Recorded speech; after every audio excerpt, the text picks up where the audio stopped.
All I got is missed calls on my line, yeah. Never seen a pick up, right on time, yeah. If I don't call back, leave me alone. Please leave a message. What's up, guys? Welcome into episode 130 of the Missed Call Podcast. This is Cubwood, and as always, I'm here with your boy, Saucy Boy Sartori, looking like a ha ha. Where's the freaking gabagoo? Yeah, just getting in touch with my heritage. You're a Um, fake Dago. Please stop. I know I was adopted. You want to make fun of that too? You make fun of my reading abilities. Well, you can fix that. I can't change being adopted. All right. Before we start the episode, let's address a couple things. Number one, our special guest today is our new friend, Joey Marciano, who is a pitcher in the San Francisco Giants organization. Very excited to get to that. And we've got all the segments for you today as well. Cub is going to figure out who is the best of all of the Tinde Bios that we read for him here in just a little bit. But we wanted to address something obviously that's going to be on the forefront of a lot of people's minds. We know this isn't a political podcast, and we we know that, right? But we would feel really odd if we didn't at least address what's happening in the nation's capital right now. Obviously, there have been people storming. I can't even say storming, rioting and breaking into the Capitol, the White House, committing domestic terrorism. And, first of all, we have to say that, we don't condemn that, or we don't condone that, rather. Jesus, that would be fucking awful. We don't condone anything like that. It is kind of obligatory. You have to come out and say these things. It's awful. And the double standard that we're seeing now, where we saw such opposition during the Black Lives Matter protests. People were being pelted with rubber bullets, sprayed with tear gas, etc. And now, really, there was slaps on the hand and selfies being taken with these terrorists that were breaking into the the Capitol and the White House. It's a terrible double standard, and we recognize that, and it's something that we don't stand for. I'm going to start with a quote. And the quote says, "How does looting, rioting, destroying our own community bring justice for anyone?" That was tweeted by our good friend Tommy Lauren, whatever you want to say her last name, Sure. Yes, back the in blonde-haired women. yes, who always has hot takes, but these hot takes are coming back around and turning into cold hard takes. Aging like milk. Yes. Tommy, any words? Yeah. We're waiting. We're waiting. I just want to say, since when is what's going on in our capital is beyond disrespectful to what happened to the metropolitan areas around the whole country with the Black Lives Matter movement that turned into rioting and looting. That was frustration. We can all we can all agree to that. This is just being a sore loser and Yeah. an idiot. Well, and something that I've been telling a lot of people who have reached out to me for comment or for bouncing ideas off of already, right? And we're doing this the day of everything that's happening. Yeah, So yeah. we don't have all the information. Literally, things started happening maybe 2 o'clock. uh 2 o'clock. So this is 5:15. We've only been in it for about 3 hours, so we really don't know all of the details. But something that I've been saying is, number one, I think that President Trump is a bad person, somebody who has maliciously spread false information plenty of times.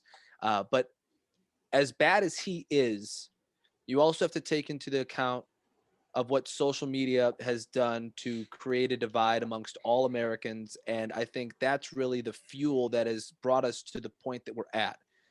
So if you're listening, if there's one thing that you can take away from the beginning of this show and us kind of um, briefly discussing what's happening in the nation today, uh, I'll say this: by making a hateful comment, by making a comment that's full of emotion towards somebody on social media, what you might be doing is furthering that divide. And I'm not saying love that person. I'm not saying it's okay for that person, the other person, right, to do whatever they'd like to do. But by you saying whatever you might say, whether you're saying Trump's right, Trump's wrong, these people are right, these people are wrong, etc. You're only creating a deeper divide, and that's the problem in America right now, is that we are such a nation divided, and we let social media really be the device that does that to us. So power can only be had by things that you give power to, and if we take some of that power away from social media right now, I think that's only a benefit to us as individuals and to us as the US. So that's our 2 cents. Now, we know going into the more jovial things that we talk about on this podcast is going to seem like a really weird transition. It's going to be like the off the bat of Castellanos. That's what I didn't Yes. want it to be. That's what I was Yes. worried about. We were talking before, like, what should we do? But I mean, we did Yeah. this something very similar where, sometimes things happen that are bigger than what we do. Yeah. And that became very apparent during the Black Lives Matter protests over the summer, where we had to stop and address a lot of that and have conversations about that because it's important. We had Um, tremendous guests that help us talk about it too. Exactly. And it's important that we don't neglect certain things. Yes, this is a sports podcast, a nonsense podcast, if you will, but it's also important to not just neglect certain things like that. And so that's why we do this. And Yep. we know that this transition into what we're about to be doing is going to seem weird, but just know that we feel for anybody who is negatively affected by this today. Of course, all of the people, all of the terrorists, I should say, that are storming the Capitol and all that, they deserve anything coming to them. I just want to say to the people that think white privilege doesn't exist and it's a hoax, turn on the television or go Yeah. on Twitter. That is the definition of white privilege. Yeah. And Notre Dame football. And Notre Dame football. Okay. All right. Now that we have our tasteful joke out of the way, let us jump into the show. We'll start with, I think, we can kind of skip this week what's grinding our gears because we both know what's grinding our gears. That was it. That was it. That Right? was it. So we'll jump into a more positive version of the beginning of the show. Let's just go with what the best thing we saw this week, and we'll start the show from there. Cub, go ahead. The best thing I saw this past week was Nick Saban at halftime, where where they have to be 6 feet apart. The reporter, the sideline analyst, whatever you want to call her, is there just going asking, Nick, what is your blah blah blah? And he goes, I can't hear you. I can't hear you. And he's like, put the headset on. She's like, well, he's like, what do you want me to do? I can't hear you. Honestly, that woman's composure is the best I've ever seen. If Nick Saban gave me that look he gave her, like, what do you want me to do? I think I would have been like, then back to you guys. I couldn't do it. Nick Saban is a terrifying man that is 5'8". Yeah, he's a short king. He's a god. Short king. Kings stay kings. Yeah, no, I would definitely have to agree with you. The composure that it took to, well, number one, interview Nick Saban, that takes a lot in and of itself. But then you add on to it, it's an angry Nick Saban that can't hear you and he's doing grandpa things. That adds to it. That he's not the same guy from the Affleck commercial while he's in game mode. No. Not even close. I like Affleck Nick Saban because it makes me think he's a person. There's something there, right? On that same topic, I have plenty of good things that I saw this week.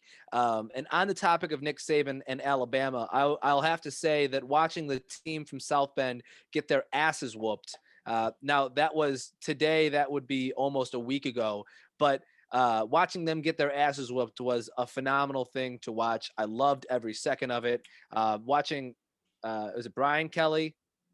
Brian Kelly. Not Chip. I think I said Chip Kelly on the radio the other day. But watching Brian Kelly cry about it after the game, being like, we're still going to be here every year because we know that we're a good football team. We're a good football program. So if what transpired today didn't happen, what was grinding my gears originally was, when's the committee going to get it right? When's it going to get it right? Yeah, right. Like, you saw Oklahoma murder Florida. Florida had 11 starters out. Still. And Kyle Pitts was basically playing by himself with a bunch of guys he'd gotten like 3 days to prepare with. And So then you I got don't then you hold got that against Florida. Then you got Texas A&M. Cincinnati should have won that game. If they would have ran the ball instead of passing it on that third two, they would have won. Yeah. I mean, it is what it is. It is what it is. And it both of the ACC teams losing so early made me think like, was the ACC really that good? The thing with the You know ACC what I mean? is there's Because we know that like Louisville is down, Miami isn't that great. Florida State has been down for a while. Virginia Tech didn't have a good year. Virginia didn't have a good year, so on and so forth. North right? Carolina's good. North Carolina was the beneficiary of being able to play so many games. Yeah. Right? They played enough games that they look good enough to put in the top 15. And then they started to get rolled on by Notre Dame, Clemson, and then they dropped out of the top 25. They finished the season at 25, I think, but like still, they were just the beneficiary of playing enough games. Had everybody played the normal set of games, I don't think that Sam Powell? I don't think that his quarterback play would have been so good that it made North Carolina in the top 25 on a regular year. That's just it. I don't know how good the ACC truly was. Not to be out in left field or anything. Would you rather have Powell or Ian Book? Powell. I just wanted you to make me smile. Easy. That's all. I just wanted you to make me smile. That was all. But yeah, I mean, that's a fair question too. Like, when are they going to get it right? And I think that more teams in. Yeah. More teams in. Yeah. I mean, all the New Year's Six bowls, right? Like that has to be like conjoined.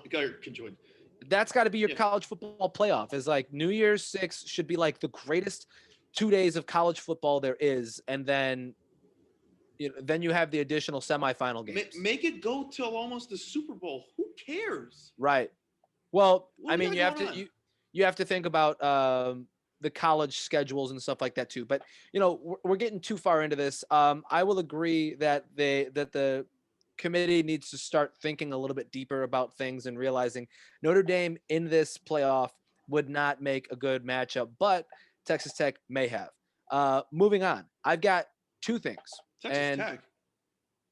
I'm sorry, Texas A&M. I get the two flip-flopped all the time. Regardless, I've got two things for the best thing I saw this week. Number one is Boog Shambi being announced as the TV play-by-play man for Marquee Sports Network and the Chicago Cubs. Why is this big? Well, Boog is one of the best play-by-play guys there is for baseball. Like, just awesome. Knows his stuff, knows the game itself, which is really important. Not everybody who calls baseball knows the game, and Boog knows it. He's got relationships with a lot of guys in the league and retired guys as well. You saw on, I think it was Wednesday Night Baseball that he did, his relationship with Chipper Jones is awesome. They go back a long time to Chipper's playing days. He's a morale guy, right? We talk a lot about morale, Dom Frederick, all that. He's a morale guy for sure. And I'm very excited to listen to baseball with him. The Cubs had to do something, right? Like, they lose Len Casper, they lose Theo, they get rid of Schwarber, they trade Darvish. And it was like, you felt like if you're a Cubs fan, the world is falling around you. And they make this move to bring in a huge name to be the new play-by-play guy for Marquee. And that is, that's it. It's a huge move. And the Cubs needed to do something like that. And they did. The other one, you'll have to give me a second to pull up the screenshots for it. But the other one is... guy comes not prepared. No, I'm prepared. It's right here. Oh, the okay. other one Go ahead. Is Baker Mayfield. And one of his final play calls against the Pittsburgh Steelers this past Sunday, when they won and made it into the playoffs for the first time since 2002. You might remember way back, I'm trying to remember his name. Colin Cowherd. Jesus Christ. You know what's funny is I remembered his daughter's name before I remembered his. Liv, what's going on? So Colin Cowherd, years ago, called Baker Mayfield a Mazda, not a Maserati. Mm-hmm. I recall. I think the exact quote is, Mayfield will be good, but good shouldn't be the standard for a number one pick. He thinks Baker is more of a Mazda than a Maserati. The Maserati would be Sam Darnold, is what he thought. Um, He so thought he had one there. He what thought he ended had up one. happening, what ended up happening was the Browns were, I think, third and short, and they had one play called, and the audible that Baker Mayfield called out loud was Maserati, which was a QB sweep to the right to pick up the first down and to put the Browns into the playoffs for the first time since 2002. Just a big dick move by Baker. As the kids would say, that's BDE. That's big dick energy for sure. It was a big dick move by Baker. I'm so happy that the Browns are in, especially with all the adversity they had this year. You know, losing Odell so early on in the season. They didn't have Nick Chubb for a couple of weeks as well. And then obviously COVID and everything else. Huge year for the Browns. And this has always been a pro Browns Yes, podcast. I love when I get to tweet that out. This is forever. This is the biggest Browns friendly podcast you will ever tune in. This Oh is my the God. biggest Browns podcast you'll ever see. I can't believe I just stuttered like that. Ever.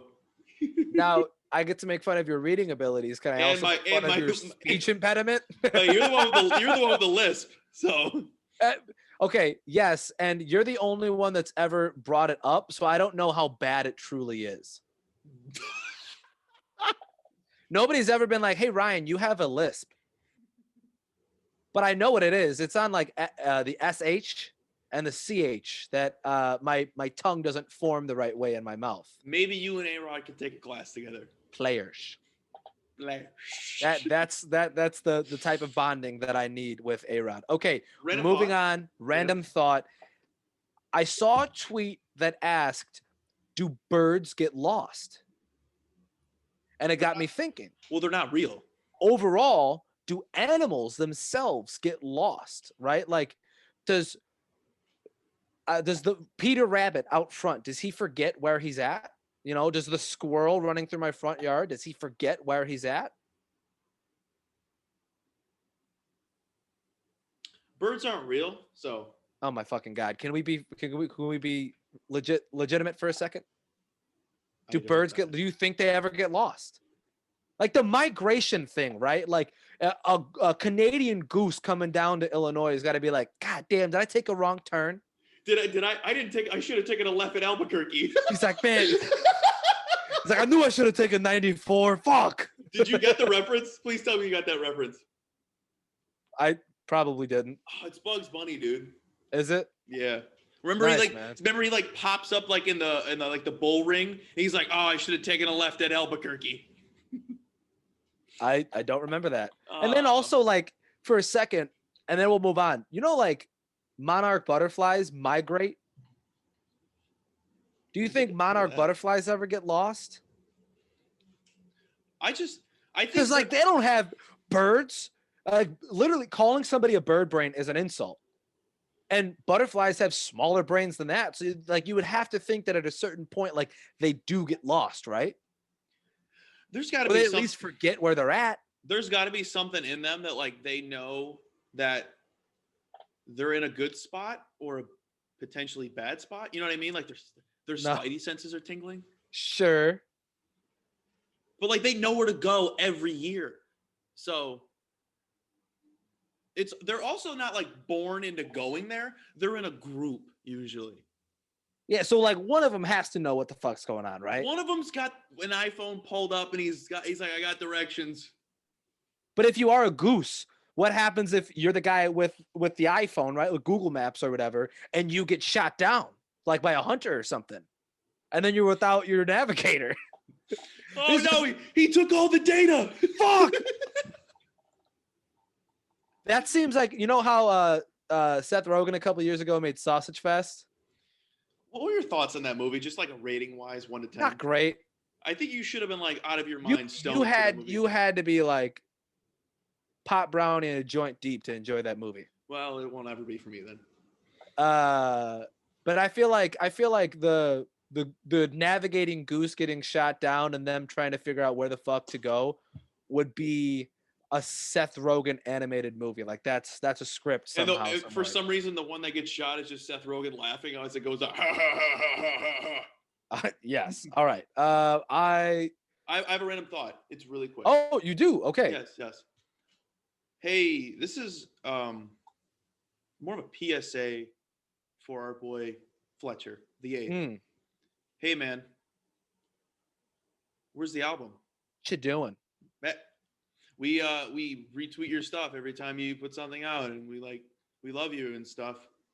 We get these little sneak peeks here and there, but that's not enough. That's like giving me half my dosage of whatever I usually take. It's like telling me you're gonna give me a blowjob and then not actually It's like giving me a cuddling my blowjob. balls and then just stopping for some reason. Yeah.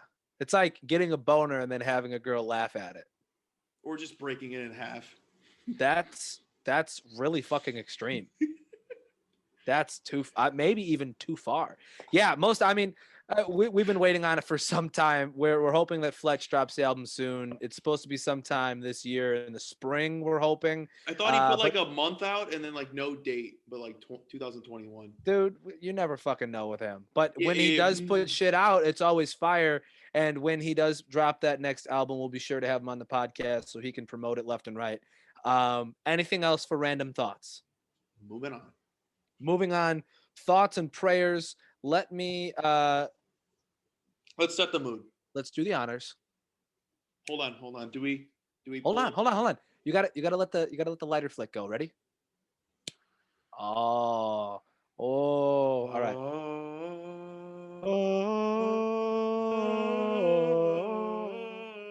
All right, this is just a fucking ear fuck now. All right. Thoughts and prayers. Dabo Sweeney. Yeah. Oh fuck. Keep going. One of the lights went out. Dabo Sweeney, man. What you doing, buddy? Shit doing. You lost by 21 points to an 11th ranked team. You said it yourself, buddy. You're the come in and we're the underdogs. We're always the underdogs. No one ever expects us to win. Shut up, Dabo. Shut your face and your big nose, looking like a veggie tail. Yeah. And they got it handed to him. It wasn't like a last second Hail Mary. They got murdered by a beat up Justin Fields. They got beat up by a dude who basically had the Marilyn Manson surgery. Is that his name? The one with the ribs out? Yeah. Yeah. It's Marilyn Manson, right? It's Marilyn Manson. You know who I'm talking about. The rib to you. Okay, let me take the opportunity then for a second to just say, like, in that game, Justin Fields was phenomenal. An all-time performance from any school, but definitely at Ohio State. Just a phenomenal performance. And I think if he can have even half of that game against Alabama, he's given the Jaguars at number 1 a lot to think about on who they're going to go with. I know it seemed for a while, for really the whole season up until that point, that Trevor Lawrence was your far and away pick for number 1, but Justin Fields has given people a lot to think about. And he executed the game plan perfectly. Who you got on Monday?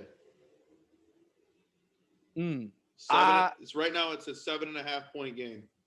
And here's the thing: is like I think it is a touchdown. I think it's going to be a really close game. I think it'll be a touchdown game. I like Alabama, but I feel like everybody likes Alabama.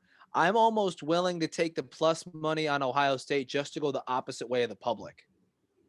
I'm putting money on Ohio State money line. I'm thinking that I might too. I don't know that it'll hit. I can't give you any sort of handicapping for whether it'll hit or not. But like just to go the opposite way of the public and possibly get big plus money right there, I kind of like that. Off the juice. All right. We'll wrap up thoughts and prayers with UFC Pirater. Thoughts and prayers out to the UFC Pirators because allegedly Dana White has a surprise for Pirators in 2021. So usually, Cub, I can see your furrowed brow. And so I will explain to you that for a lot of UFC fights, for most all UFC fights and boxing matches too, uh, people will pirate the stream. They'll find a fake stream similar to what we do for NFL Red Zone, right? They'll find a stream, pirate it, and that's what they'll do. Uh, well, Dana White has come out and said that he's got a surprise for those people in 2021. And so I would assume that there will not be very successful streams of UFC fights here in the new year. So thoughts and prayers is out to people like me who pirate the UFC fights. And with that, thoughts and prayers. I gotta hear it next time. I want to hear it. And I feel like that's just an ear fuck. I don't want to screw people's ears up. You don't man. have It's to not- do it that loud. Just nice. Oh. All right. Struggle bus. The We're on Giants. to it. Struggle The bus Giants. fake taxi. Here we go. Yeah, this is a good one. So we all know what happened on Sunday. The Eagles tanked right in front of our eyes. But to the Giants fans out there, shut up. Shut your damn Really? mouth. Shut the hell up. Shut the hell up. You lost I don't know. 10 games. You won 6. You're going to blame the Eagles for 1 game. Shut the hell up. Shut the hell up. No, but like there's a code, right? Like you know as well as I know that in every sport there are unwritten rules. And some of them are smart and some of them are dumb. We've seen Hey. a lot of dumb rules, unwritten rules in MLB, right? But think about it this way. Oops. The Eagles playing Washington had just scored and were only down by 3 when they decided to pull Jalen Hurts out of the game in favor of Nate Sudfeld. And the only reason that you would do that, right, is to quote unquote see what you have on the roster, which this is the NFL. You play to win the game. So Hello. Hello. You play to win the game. You have 4 games of a preseason next year to see what you got. If you want to bring back Nate Sudfeld, fucking do it in the preseason, right? Hey, But you don't do it now. hey, you play to win the game. Don't worry about what other teams are doing. Blame yourself. I get that, but you also have to think about it this way, right? Is like by essentially throwing that game, which is what they did. They threw that game. There's no reason in the world to bring in Jalen Hurts. You have essentially then shit on an entire season for guys who fought through one. I mean, we've heard it time and time again. It's the unprecedented seasons, right? You've shit on that entire season for them. They've been away from their families. They've had to be cautious with the protocols. They've played an NFL season, so on and so forth. And then you threw the game. That goes against what they do in the NFL. It goes against that code. The Eagles fucking ruined that and they jeopardized the integrity of the league. The Giants have every right to be mad at that. And so do all 29 other teams not named the Eagles. I wasn't saying the Eagles weren't wrong. I'm just saying Eagles fans can suck it up because the team, or just Giants in general, improve your play. Eagles are wrong, no doubt. You don't do that in the last game when you have, there's like, you're not going to go, did their draft stock go up or down at all? Probably not. Maybe a pick or two, but what I think most people are upset about is just the act in and of itself, right? Like if the Giants didn't make it because the Eagles lost the game fair and square, that's completely different. And I think the Giants themselves and their fan base would be much more accepting of that. And they'd be like, the fucking Eagles did it again, right? Giants. Like that's much, much different than having a team actively throw a game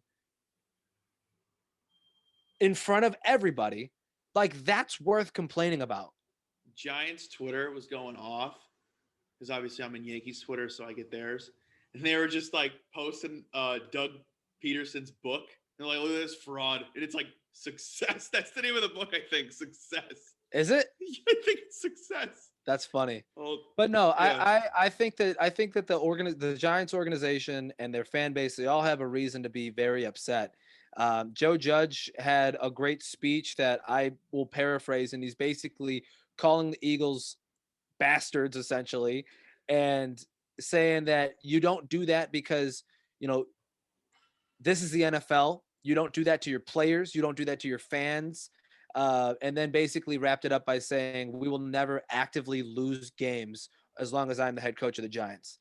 They I got a thought good it one over was, there. They got a good one over I there. like Joe Judge, but it was concerning. So struggle bus, definitely Giants fans, and thoughts and prayers because you didn't make it to the playoffs. Did you see the 20 photo thread of Liam Neeson pissing on himself? Yes. Dude, struggle bus, right?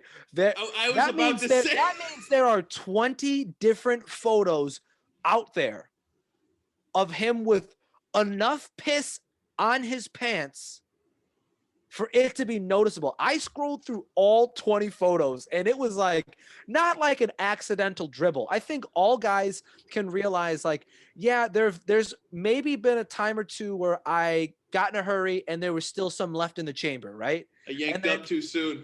right, and then you might get like a little dribble or something on your pants that's, dries up in a half hour. Yeah. This is like get up out of bed in the middle of the night and go find your mom and tell her, Mom, I peed the bed amount of pee Now, on his pants. And he's like a fucking grown man. spin zone. He's Miles Davis. Yeah. He's Maybe he's into golden showers. Maybe this is fake taxi. Maybe it is fake taxi. Maybe he gets off by doing it. Maybe it's cum. Moving on. Fake taxi. Maybe it's cum. Moving on to fake taxi. Why can't it be cum? Moving on to fake taxi. That's a load. That's me after no nut November. Maybe it's multiple loads. Like maybe all day he's just like he's maybe rubbing it in between his legs or something. I don't know. Stop. Why? Stop. You stopped. Does cum make you uncomfortable? You stopped me for saying, what did I say earlier in the show? I don't know. Well, I said something. You're like, moving on. We're gonna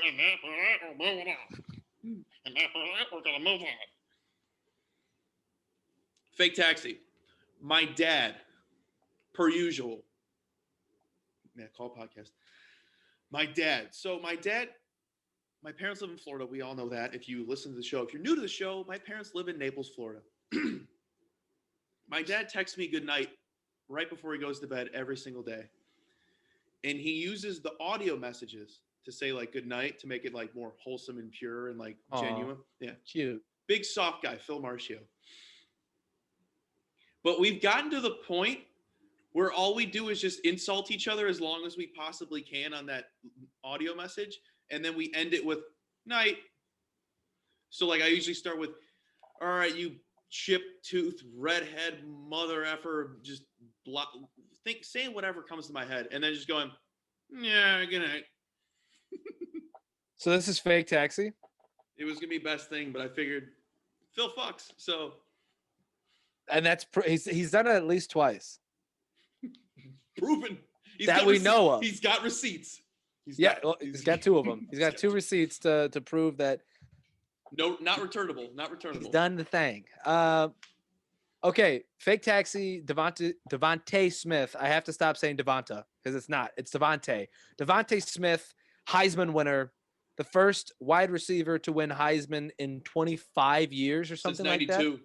Yeah, and this is so cool because I was ready to write off the Heisman as an award in general because here's the reason, Cub, is like how often is it a quarterback?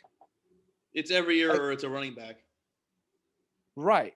Which makes me think if it's going to continue to just be quarterbacks all the time, why not just make the Heisman the best quarterback in the nation?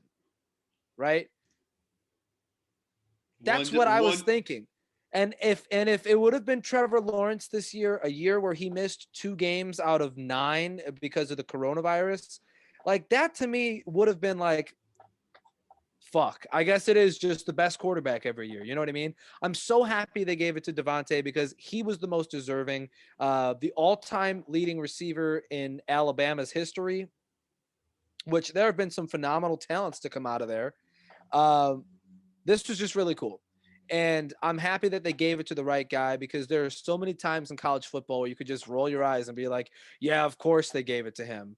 What's But weird is they give, for what's weird from what I noticed, I think they give the other awards to the right person every year. It's just the Heisman. It's like, oh, it's gonna be biased because there's the history of the Heisman Trophy is just so biased. It's sickening. and it is, but it's also the award with the most prestige, right? Like they Yeah, have like a fucking club for it. it's a cult. Yeah, but it's also kind of like It's a fraternity, I should say. Sorry to call it a cult. the voting every year kind of slants one way really hard. But I'm just happy that they were able to see through it. And I think Devontae had one of the best seasons ever by a wide receiver in college football ever. So certainly that's deserving of the Heisman. I'm again, I know I sound like a broken record, but I'm just happy they gave it to him. But hey, congrats to the Miami Dolphins who are going to draft him. The Dolphins The are going to get Alabama connection down there in Miami coming soon. the Dolphins are going to have a stud on their hands come May, March, whenever the draft is. April, June, July, August, September. Tinder. Bios. Oh, Word association. Oh, Look at how we did that. Oh. That might be right there. That might be the best chemistry we've ever had on air. I didn't even know we had chemistry. I didn't think so either. Hopefully, you have some chemistry with Ooh, one of wordplay, these wordplay. three young girls. Up first is, well, I don't see her name because it's not on here. I'm going to assume though that her name is Victoria because her Instagram is Victoria. So We're giving it away now. well, only because I'm trying to figure out her name. This The is bio's that long. Sorry. This is Victoria, and she has a message to both men and women, Cubs. So I'll read to you, men. Don't swipe right unless you're okay with falling in love with me. It's a blessing and a curse. What can I say? Women, I'm relatively new here and need some BFFs. The good, fluent in dry humor and sarcasm, devoted to self growth. The bad, I'm always late and I hardly ever cook. The ugly, she's a demisexual. Isn't that where they like? I smart think people? that just means, no, I think demisexual just means that she likes people. She's Okay. right. It doesn't matter if they're male, female, or identify as something else. She just She's with everybody. she She vibes vibes with whoever she vibes. She's with. a woman of the people. And then lastly, if you stress me out, you won't hear from me again. I don't know what ISO means, but screw that. That's what Victoria has to say. She said I'm gonna fall in love with her. Yes. That automatically creeps me out. She's always late. Yikes. Now, no. But she's fluent in dry humor and sarcasm, which I think you would click with. He gets me. And she's devoted to self-growth, which I don't know if that means that she's in the gym getting booty gains or if that means that she's growing her mind. But either way, Victoria is now on the board. Now, men that we don't like would be very inferior. Finish the word for me. I didn't even get to hear the middle part of the word. And then there's so Infuriated. many different ways you can go. Infuriated? They would feel inferior. In- Inferior. We're going to just disregard Today's the word I just word said. of the day is inferior. Men that we don't mess with would be very pissed that she doesn't cook. But here's the thing. I like to cook for people. I like when I have company over and I'm like, oh, I probably should start cooking something. People are over. So Victoria, you could stay on the board. Okay, Victoria for now is on the board. Next up, we have Kate, who's 22, and she's an emergency room technician at the University of Chicago. So she's a frontline worker. Bang your pots and pans together for her. Okay. Okay. Here's what she has to say. There's a 99% chance I'm awake when you send that "you up" text. Certified adrenaline junkie, guaranteed to be your mom's best friend or your money back. Are you holding on to this one too? We have to. Do you see what she said? She's up when I am. My mom's gonna love her, or I get my money back. And don't forget about the adrenaline junkie. She's certified in that. Good. Who doesn't love a good junkie? Who doesn't love a gal that their mom likes? Okay. Lastly, we have Najia. Najia? Najia. She is a bartender at a nightclub, and Oh God. she has this to say. On our first date, I'll carve our names in a tree. It's the most romantic way to let you know I have knives. Looking for a COD Warzone buddy. I love weird people. I'm 5'2", and then she provides us with her Snapchat. Okay, now I know where your head is, but Najia is also a very this is she's not bad either. She's got knives. She's got knives. She's first of all works at a nightclub. Okay, I'm going to step back now, and you have to deal with this. She works at a nightclub. I can't trust her if she works at a nightclub. And then she tried to be cute and then tell me she's gonna stab me. Okay, so Najia is She's out. Najia's out. We're out. down now to Kate and Victoria. Victoria. She's jumping the gun on saying I'd fall in love with her. You know what I mean? Yeah. Like, you don't know me, I don't know you, but I'd love you. Sounds what the kids call sus. Swiping left on that one. Bye-bye. Wow. Okay, Bye-bye. so that leaves us with Kate. Super like Kate. That is a golden girl right there. Okay. Golden. She gives you the guarantee. Like you have a picture of her right here with the fireworks right here, like celebrating, yay. Yes. And then me talking about her. She's giving you your money back. Like, you take her out to the Bucks. This is basically Bucks. like buying insurance for your parlay. And she's up. She's up. And she's up.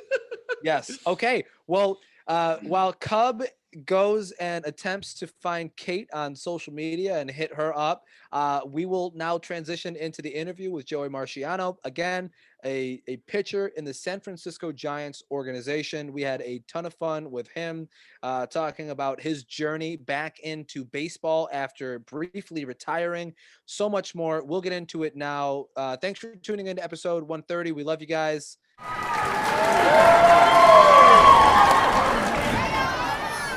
And now welcoming on from the San Francisco Giants organization, Joey Marciano. Joey, it's a pleasure to have you. Oh, man, it's awesome to be on your guys' podcast, man. It's an honor. Well, we're really excited because this is a group of Dagos, really. You have Sartori, you have Marcio, and then you have Marciano. And this is really, I guess we should start by doing this. Can we get a chain check in the chat real quick? Can we get a chain check? I wish I had one. Oh, I was so certain we were all going to be like, oh, man. Yeah. You know what's funny? I usually do wear a chain. I just didn't have one today, but I usually do wear one, especially on the baseball field. Well, that's on me for sure. I'll get our one of our sponsors to send you over a gold chain. GLD will hit you up. GLD. Absolutely. Okay, so let's start here because I think it's really interesting. Following the 2018 season, you retired from baseball, and now Correct. You are working your way back to. Really, you are on a roster, correct?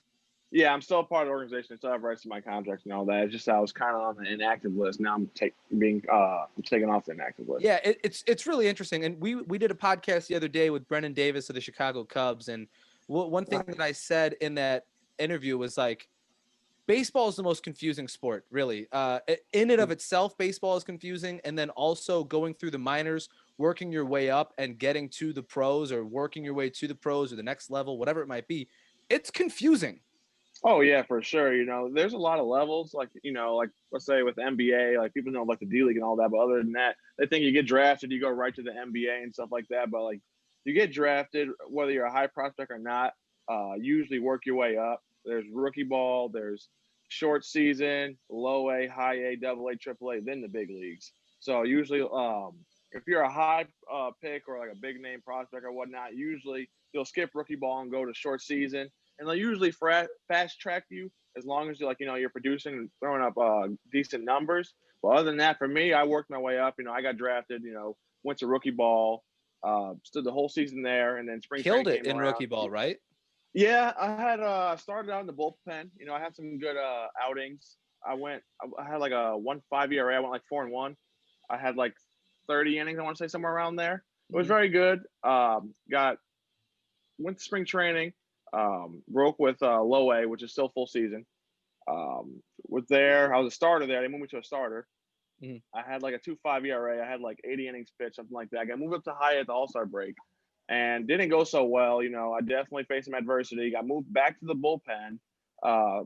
Did good out of the bullpen. And then after spring training again, the second time around, I went back to high A.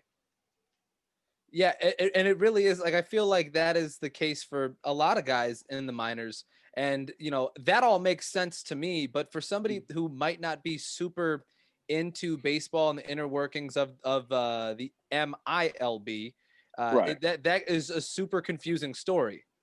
Yeah, most definitely. They'll be like, you're naming all these levels, but I don't know what any of that means, So it's totally understandable. Yeah.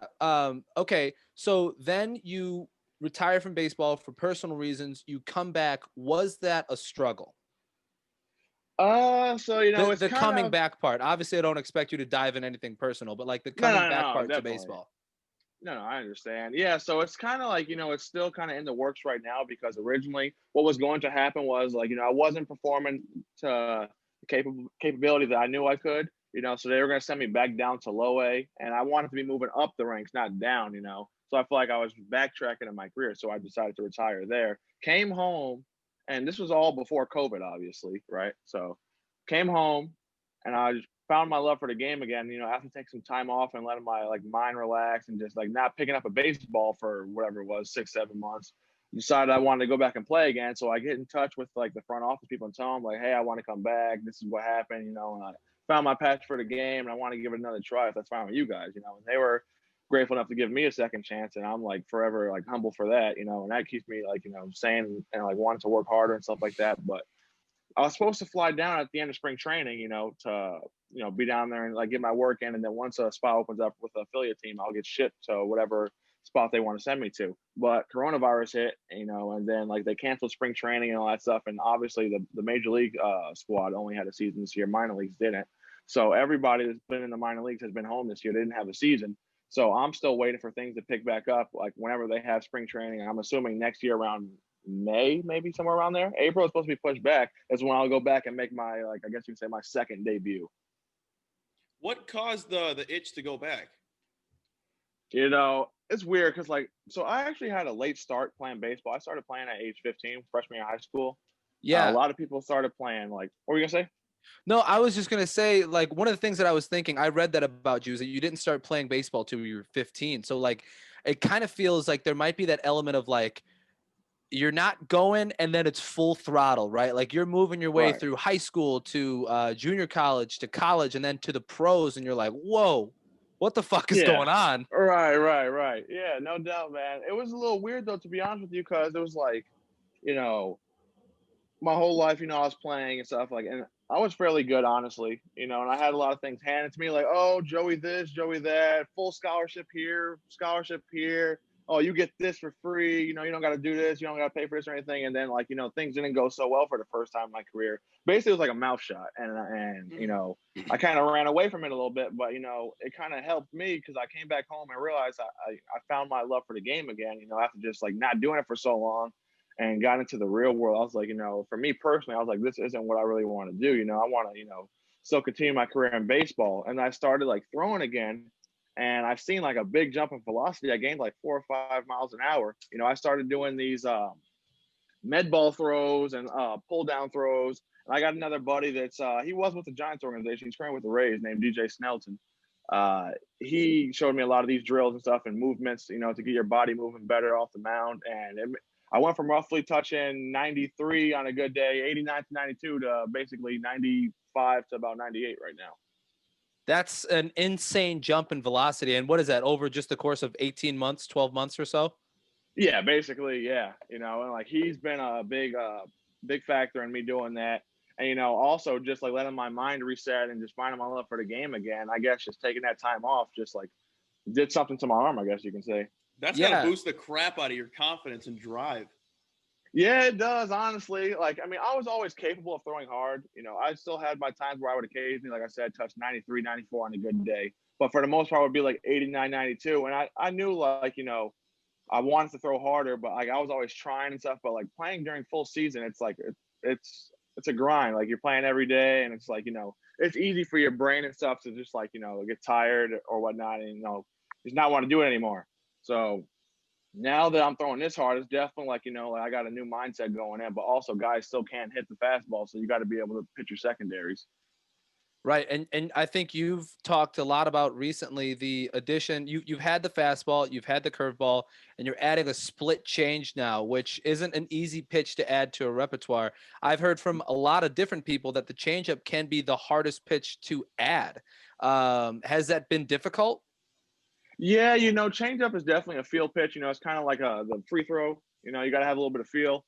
But yeah, it was weird for me because everybody usually says throwing a curveball or a slider was the hardest thing for them to learn. Like it's hard to spin the ball, but I was the opposite. Like it was easy for me to spin the ball, and throwing a changeup, it was just so weird. Like they always say, just think it like it's a fastball, but with a changeup grip, and just throw it. Same arm Yeah. speed, but it was something mental with me, that like I would always try to baby it and aim it, and it was just never the same. It didn't have the same life. My arm speed wasn't the same as my fastball.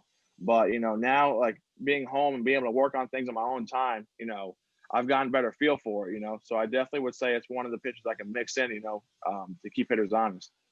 And I think part of that, your ability to work from home and stuff like that is probably where the foundation of Throw Like Joe came from, Yeah. which is your own business that you have. Can you talk about the things you do with that and a little bit more of what that is? Because I tried to look around a bit, but I don't want to inaccurately say anything, so I'll leave that up to you. Right. Yeah, no doubt. Yeah. So I made the Instagram page Throw Like Joe just to like, show kids the type of content they want to see, or like, all the stuff that I've learned, all the experiences that I've gathered, putting it into like, videos, pictures, or into words and stuff, because a lot of kids don't have the opportunity to, know what I know, or like, because baseball is a game to where it's pretty expensive. It's not like basketball where all you need is a basketball and a rim.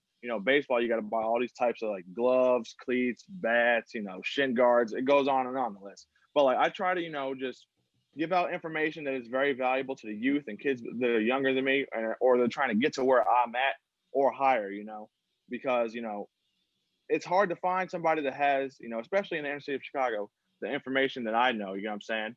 So I like to make that profile just to, pretty much give the information to the youth. Yeah, I think that's super important. You know, I think that baseball, like there is a certain amount of gatekeeping to baseball, right? And especially Yeah. now with the game going more towards science and knowing your body more and more, like having the access to the right technology to tell you about your body, to kind of explain what the numbers mean and all that is difficult. Or even having access to a competent throwing coach or hitting Yeah. coach in those areas, I would assume is very hard. I didn't grow up in the inner cities. I grew up in the suburbs, but I can Right. assume that having that access is probably very difficult.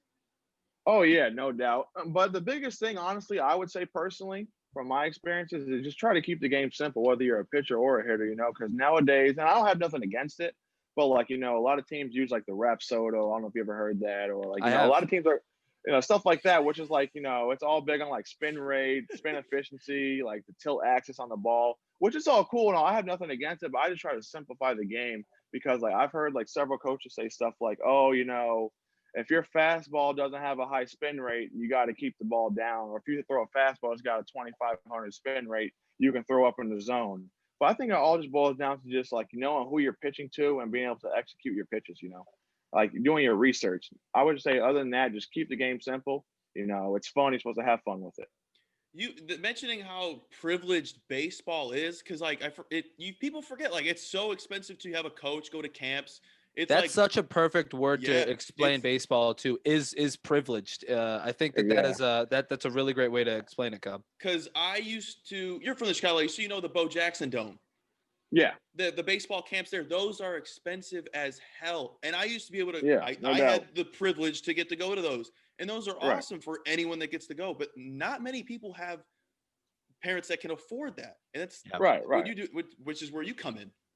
Right. Yeah, no doubt, man. I was fortunate enough growing up, like I said, I started playing in high school my freshman year. So my first travel team that I played on was Chicago Cubs RBI, which is Yeah. reviving baseball in inner cities. So I played with them for about 2 years, and then I switched over. I played with another team, a traveling team called the Chi-Town Cream. And it's I don't know if you're familiar with that team, but the head coach of that team, his name's Chuck Reeder, is an amazing guy. And I was fortunate enough to play with him. And he would like take care, like we'd travel all over. We'd have tournaments in East Cobb, Atlanta, Georgia. We'd go to Denver. We'd have trips in California, Texas, like all over the U.S. And he would like take care of all that stuff financially. And he would have guys come in from all over the U.S. and they would all play for his team. And there was guys that are in the big leagues now, like Alex Young, pitcher with the Diamondbacks, I believe. Alex Verdugo is with the Red Sox now. Like I was fortunate enough to play around all those type of kids and like see like there's more to life than just what you see here in the city. So I'm pretty thankful to even play on that team and get to see like what there is outside of the inner city in terms of baseball. And I think part of making it to the level that you're at is having those opportunities to be seen, right? There are plenty of very, very good baseball players all across the country, but a lot of them don't get seen, and it's unfortunate, but like that's really cool that you had that opportunity to be on a team where you got that exposure. And then we're going to get there. I'm excited to talk about SIU a little bit because I too spent some time in Carbondale. No doubt. Yeah. So I have a set of Carbondale questions for you in a little bit, but like to even get to a D1 level, like you have to have that exposure, and that's really cool that you had that opportunity. Yeah, no doubt, man. Like it's hard. Like you said, there's so much good talent out there, and people that are capable of playing Division I baseball or even pro baseball, and just get overlooked because there's X amount of spots. So for me, obviously being left-handed and being a big guy, obviously I have a little bit going my way. But I mean, I went to Prep Baseball Report, Unsigned Senior Showcase. I'm not sure if you're familiar with PBR. Yeah.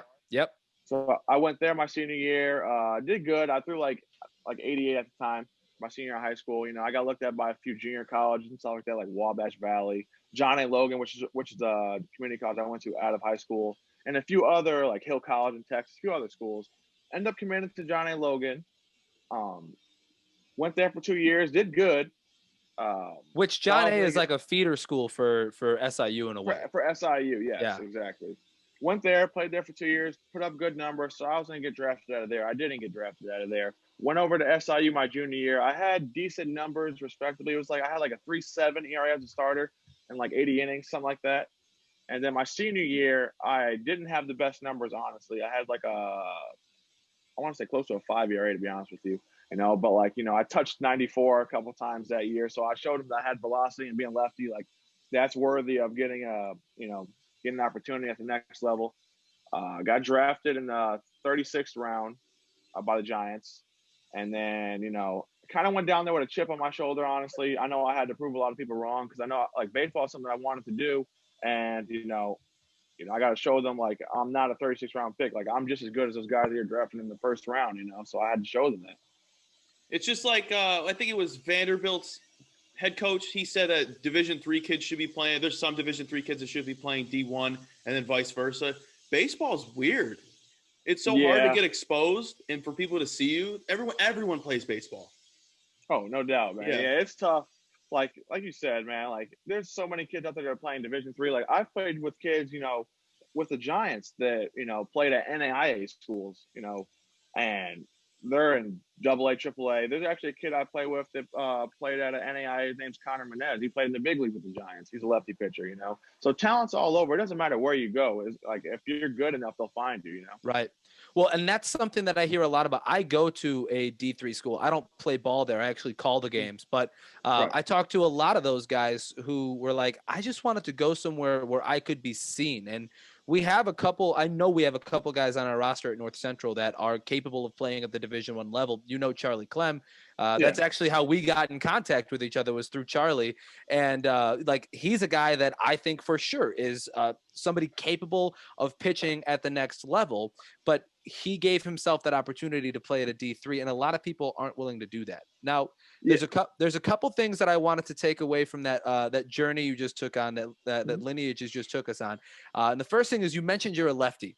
Now, one of the things that we've been discussing recently on the show is, why are lefties so much cooler than everybody else? Oh man, that's a good question, man. I think honestly, I don't know the statistics exactly, but I think it's somewhere around 6% of the world is left-handed, and I guess it's just hard to find lefties that throw hard these days, you know. But it's weird the way the game is going. Like, I remember when I first started playing my freshman year, if you threw 90 miles an hour, you were looked at like you were looked at as Nolan Ryan, arguably, you know. So now it's like everybody throws 95, you know. So everybody's throwing harder. So it just feels like 95 is the new norm. But other than that, I mean, to say like, I guess lefties are just cool because, I mean, they're hard to find, especially ones that play baseball. So if you find one, you got to keep them. Why is that lefty swing so sexy though? Oh, that's a good question, man. It's weird. It's something about the lefty swing. Like, I've never met a lefty, you know, that plays baseball as a hitter that's had an ugly swing. It's something about, maybe because just from the other side, it just looks cool. It's I so guess. smooth for no reason. Yeah, no doubt. I remember like Josh Hamilton, like Joey Gallo, like, you know, those guys in the big leagues, like just seeing them swing, it just looks so natural. Yeah, we heard about Cody Bellinger the other day too. Like, obviously we know about Cody Bellinger, but the ability for him to just be, you know, straight up, and then the person we were talking to said just be straight up and then let it eat. You know, that's it's cool. Like, that's it. It's cool. It's cool to be a lefty. Oh yeah, And like like you could say, I'm a southpaw. I'm a right-handed person. I can't say anything cool. Like, I could just be, I'm normal. That's what I get to say. You can say I'm a southpaw. I throw from the opposite side, whatever. Like, I just say, yeah, I'm a guy. That's what I do. Right. Speaking of things, man. Speaking of things that are cool, beards. You got a phenomenal beard, my guy. Appreciate it, bro. Who's got the best beard in the MLB right now? Ooh. Oh man. Best beard in the MLB. Well, you caught me off guard with that one. Maybe off the top of my head, maybe I can't think of nobody recently. But I remember Brian Wilson, Calder for the Giants. He had a mean one. Remember him a few years back? Mm-hmm. Yeah, for the World Series champion Giants at the time. Mm-hmm. Well, I also think of Eric Thames has a pretty nice beard. Yeah. Charlie Blackmon. No, Eric Thames was playing for the Nationals last year. I think he might be a free agent at the moment. But Charlie Blackmon, the caveman that is Charlie Blackmon. Yeah, he's got a real long one, hangs down the ear. Yeah, man, it's weird, to be honest with you. Like, I started growing in my beard, like maybe like it started coming in full, like the very end of my junior year of college. Like throughout high school, I didn't have anything. Everybody said I had peach fuzz. Like, I had like little, like very little bit, like little specks of hair where they said just shave it, like it looked ugly. I was like, whatever. Now he's got the oils. Nowhere. Now he's got the oils. Right. Yeah, man, I feel like it definitely like played the part. Like, and I like you know, going out on the baseball field and like having a beard and stuff. Like, I feel like it plays a part to the look. Definitely. I mean, this guy's got a beard. Fear the beard.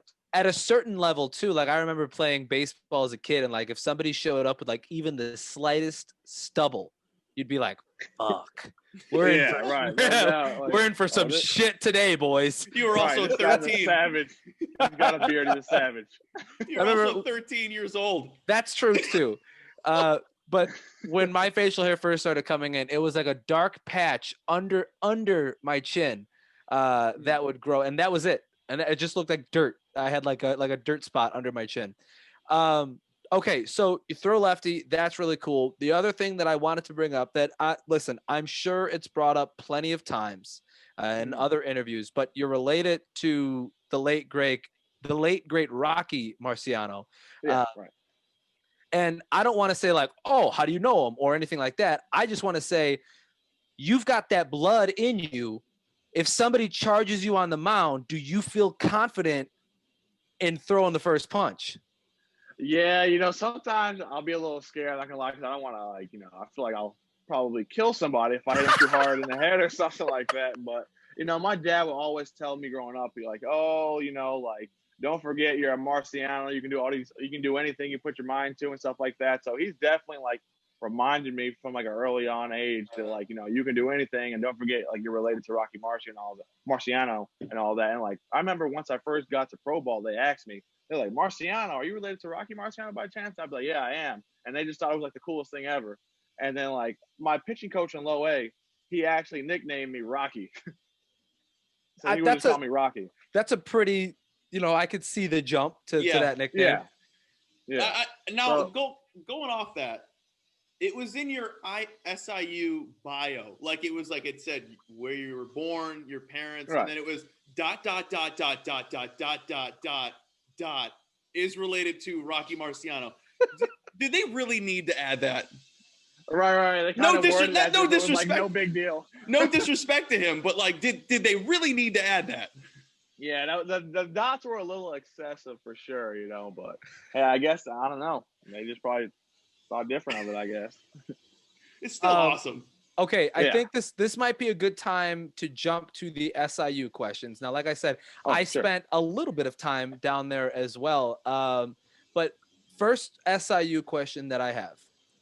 Itchy Jones Stadium. Mm-hmm. Do you ever let anybody call you Itchy? Oh, no. Right? I remember, no. No doubt. No. Because I don't think anybody's ever called me Itchy. Itchy is one letter away from bitchy, and bitchy is one letter away from bitch. So at the end of the day, somebody could call you Bitch Jones, and you just have to live with it. Yeah, I guess it is what it is at that point. I'm just saying. You're just gonna have to eat it. And I've seen some crazy stadium names before. In Joliet, Illinois, we have the Joliet Slammers, and their baseball stadium was named the Cards Against Humanity baseball place at one point. But Itchy Jones Stadium might take the cake. Yeah.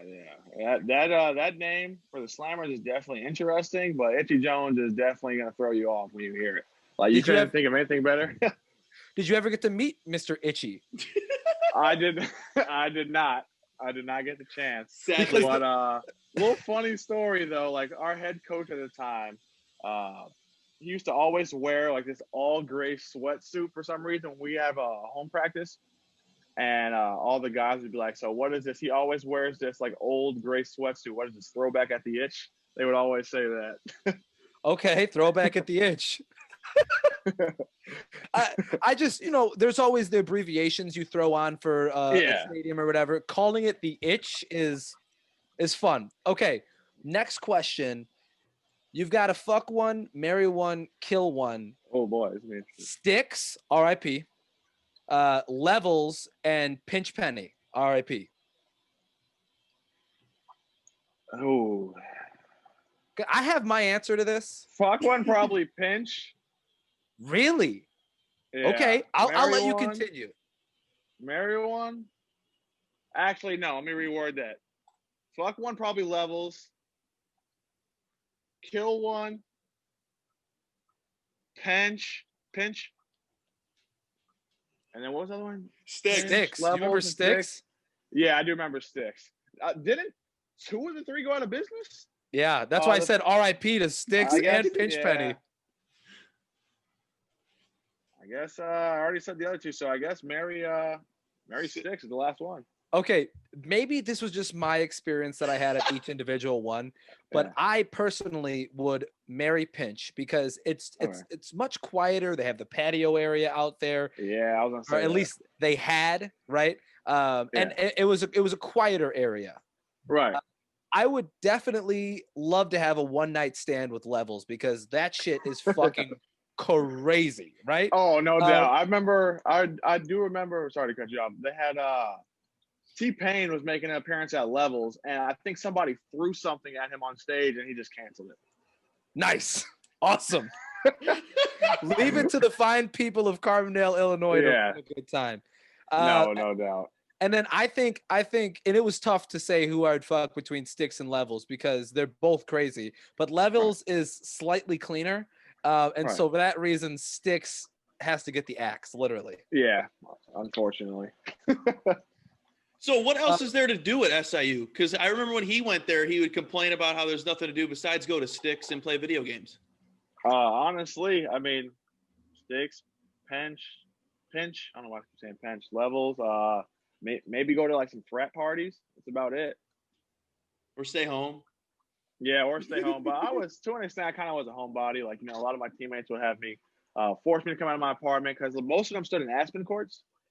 And then I stood at this place called Ashburn, which is more closer to campus, And they'd be like, oh, we're throwing a rager at Aspen.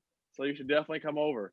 Aspen was the spot. If you lived in Aspen, you were like the shit.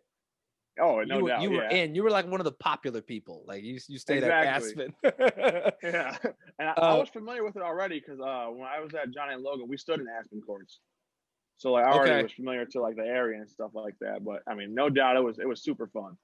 Okay, and the last thing that I have for Carbondale questions is it's a fill in the blank question. Quattro's Pizza is fire. Really? I think it's good. Wow. Okay. I think it's good. Listen, I can't tell another man how to think. Yeah, I hear you. Now, I say that, though, because, like, me personally, I kind of like my pizza slightly burnt. I know it sounds weird, but that's just how I am. Okay. A little bit of burnt to it, and I know what when he's I had talking Quattro about. the first time, it was like they definitely weren't stingy with the cheese, that's for sure. It had a little, it was thin crust is what I got, and it was like, the texture was good. I mean, it tasted amazing. I loved it, to be honest with you. Oh, sorry. Go ahead. We forgot to add that you also have another business, your clothing brand. Now we dabble.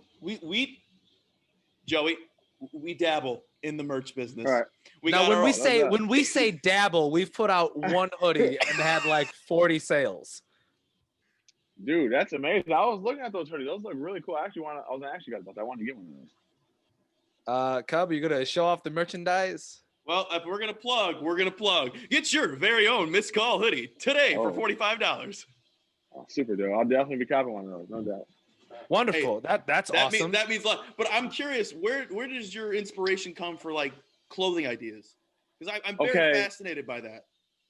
Oh yeah, no doubt. So it's me and two of my other close buddies from high school. One's named Stevie, one's name's Miz. And we've always been wanting to do something like collaborate to do something like in terms of business together. And like we all like to dress and stuff like that. So we just kind of just got on the idea of like let's start our own clothing brand. And then we launched West Division, which stands for we all met at Clemente High School, or North Clemente High School, which is on the corner of Western and Division. And we just kind of abbreviated into West Division, which stands for basically like our bond and our brotherhood. That's like the big meaning behind like our clothing brand. That's really cool. And I'm happy that you said it instead of me because I would have said West DVSN because you didn't know it was West Division? Nope. Oh my God. Actually, a funny story. So obviously like the West is spelled backwards, like with our logo, and then the division is abbreviated. And I went over by my mom's house one time, and she seen I was wearing a shirt from our clothing brand. And she was like, what does Tisu Division mean? So old school with it. It was pretty funny. And I was like, no, like the West is just spelled backwards. And the second part is just division abbreviated. It's West Division. And she was like, why'd you guys write it like that? We're just trying to be hip, I guess. We thought unique. Yeah, unique. Yeah. I think no doubt, but I think I'm probably in the same boat as your mom in this scenario since I called West DVSN. Yeah, no, understandable. Maybe listen, trades are all the rage right now in the MLB. Lots of big trades happening. Maybe we could do a trade of our own of merchandise. But we'll talk about that. Sure. We'll talk about that off air. All right. We're coming close to the end. You want to go into sports broadcasting one day. Obviously, once you've made it to the pros, Cy Youngs and World Series are won, you would like to be in the broadcast booth. being from Chicago, there are any number of broadcasters to pull from. Do you have somebody that you love, like one broadcaster, like this is your guy or girl? Ooh. Well, to be honest with you, like I always like watching Stephen A. Smith on ESPN and stuff like that. I just thought his personality was hilarious, and then like when people would try to come at him, the way he would react, I just thought it was like kind of dry humor, but I just feel like it's I like his personality, so I kind of mimic myself like off of him. But I would definitely say I would, probably pick him.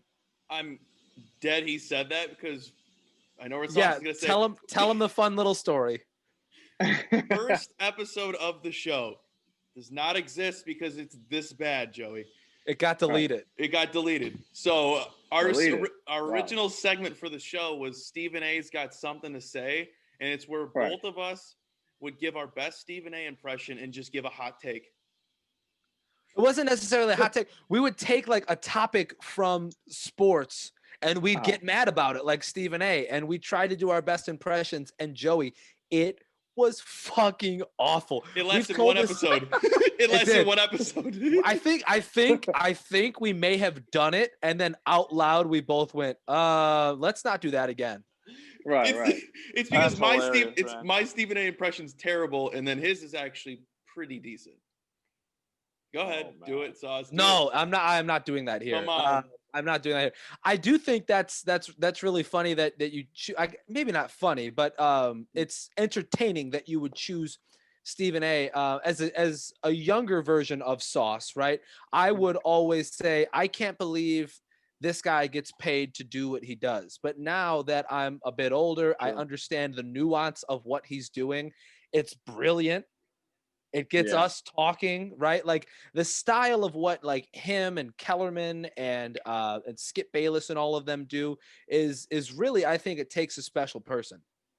Oh yeah, most definitely. Like you gotta find the right person first of all. But I used to think the same way. Like man, it's crazy. He's getting paid probably millions and millions of dollars. To just sit on TV and give his opinion, right?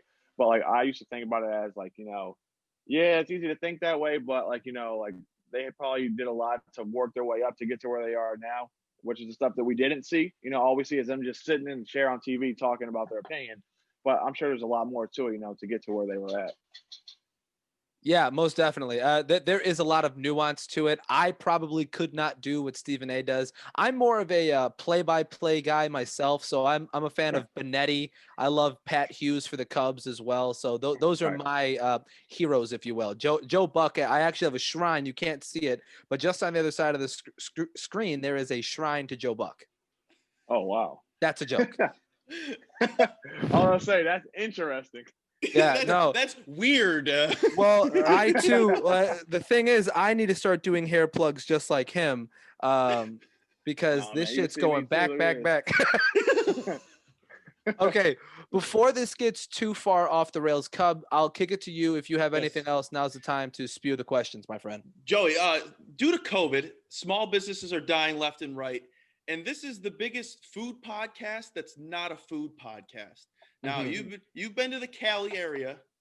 What's the best? Say this: the Cowboys go to the California area. Where the hell should we go?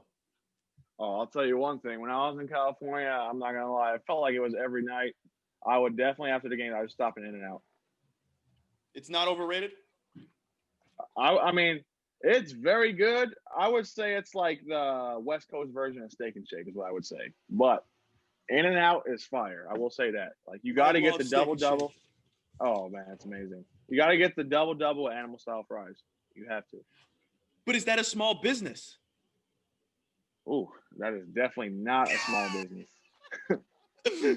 But outside of there, ooh, California burritos. You got to tell me those are good. Well, I will say I've never went to like a small business, let's say like a Mexican restaurant that sells the burritos. But I did have, my host family brought me some homemade burritos one time, and I will say they definitely knew what they were doing. It was fire. I'm a slut arguably for one of the better burritos. Burritos are fire. You cannot go wrong with a good burrito. That's true. Or like authentic tacos, and I'm not talking about like, oh, here's some romaine lettuce and cheddar cheese. I'm talking white like taco people night. I'm talking You're talking cilantro, onion, and Yes. carne and your meat. asada. Yes. Exactly, Yes. exactly. Yeah. And a corn tortilla, please. Yes, not flour. Right. No. Yes. All right. I hate No, you flour cannot go wrong tortillas. with that. Man, so fire. I love it. Okay. I guess if we're doing California food questions, my only food question would be: does being a guy from Chicago and knowing your pizza, does pineapple belong on pizza? Oh, I mean, I don't have anything against it, but I would say, me personally, I would say keep it off of it. I'm more of a, personally, I like thin crust pepperoni pizza is my favorite. There, you fit in perfectly here on the Miscall He gets podcast. it. He gets it. That is the See, I mean, correct answer. just keep it simple. I mean, it's already delicious as it is. People started doing too much, putting in pineapple. I mean, people do ham and all that stuff. I get it. Try different things, Bacon. but yeah, bacon. Just keep it. Sausage or pepperoni. Right. My mom used to always use the acronym KISS. Keep it simple, stupid. I agree. And that's something to live by right there. Okay. Let's wrap this up. Joey, we appreciate you. And the two of us will be rooting for you all the way. Good luck if there is a season.